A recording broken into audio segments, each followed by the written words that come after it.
നട്ടുച്ച സമയത്ത് കുളിക്കാൻ പാടില്ല. നമ്മുടെ സ്ത്രീകൾ എത്ര അങ്ങോട്ട് പറഞ്ഞാലും അവരെ അടുക്കളത്തെ പണിയും കാര്യങ്ങളൊക്കെ തീർത്തുന്ന ഒരു മണിയാകുമ്പോഴാക്കാരും മേത്തോളം വരും. അത് തിരുമ്പലപ്പിലേക്ക് കഴിയുള്ളൂ. നമ്മളെ കേരളത്തിലെ സ്ത്രീകൾ, ഇനി മറ്റ് സ്ഥലങ്ങളിൽ എങ്ങനെ നമുക്കറിയില്ല, നമ്മളെ നാട്ടിലെ സ്ത്രീകൾ ഇങ്ങനെയാണ് കാണുന്നത്. എത്ര സൗകര്യങ്ങളുണ്ടെങ്കിലും എന്ത് ആധുനിക സൗകര്യങ്ങളുണ്ടെങ്കിലും കുളിയുടെ സമയം 1 മണി 2 മണിയുടെ ഉള്ളിലാക്കും. ഇത് പാടില്ല. നട്ടുച്ച സമയത്ത് കുളിക്കാൻ പാടില്ല. അതുപോലെ തന്നെയാണ് മഗ്‌രിബ് കഴിഞ്ഞിട്ടും ഇശാൻ്റെ ആ സമയത്തും കുളിക്കൽ നല്ലതല്ല.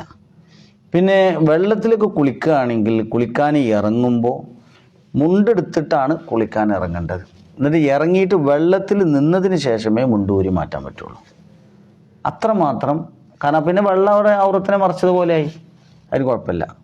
ഇങ്ങനെയൊക്കെയുള്ള കാര്യങ്ങൾ കുളിയിൽ ശ്രദ്ധിക്കേണ്ടതാണ്. അല്ല എങ്കിൽ പൈശാചികമായതോ അല്ലെങ്കിൽ ആരോഗ്യപരമായോ ആയ ബുദ്ധിമുട്ടുകൾ. ഈ കുളിയുടെ കാര്യം സ്ത്രീകൾക്ക് മാത്രം പറഞ്ഞതല്ല, പുരുഷന്മാർക്കും ഇത് തന്നെയാണ് ബാധകമായ നിയമം.